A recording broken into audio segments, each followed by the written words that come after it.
Bonjour à tous, je suis Dominique Savary, je travaille au département de médecine d'urgence du centre hospitalier universitaire d'Angers et je vous retrouve en cette période de vacances pour évoquer un article sur les solutés de remplissage chez les patients adultes en sepsis et hypotendus.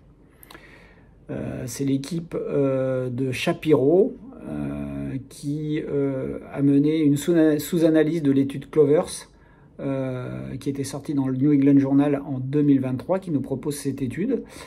Je vous rappelle quand même l'étude Clovers, qui était donc une étude qui s'intéressait au remplissage restrictif versus libéral dans le sepsis, au cours d'un essai contrôlé randomisé, essai de supériorité en ouvert et multicentrique, qui avait regroupé à peu près 1560 patients dans 60 centres aux États-Unis.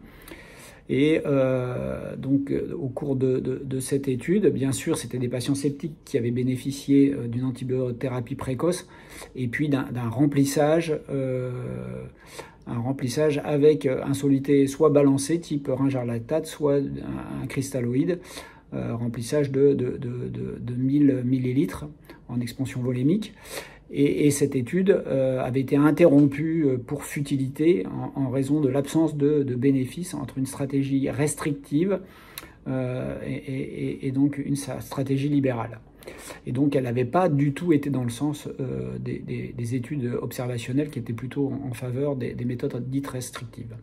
Mais donc en reprenant la cohorte de cette étude Clovers, les auteurs se sont intéressés aux solutés de remplissage initial et dans l'étude qui sort dans Critical Care Medicine en 2025 et qui nous intéresse, ils ont analysé les patients qui avaient eu comme remplissage initial un soluté balancé type ringerlactate, qui a regroupé à peu près 690 patients versus ceux qui avaient reçu donc, du chlorure de sodium en bolus initial.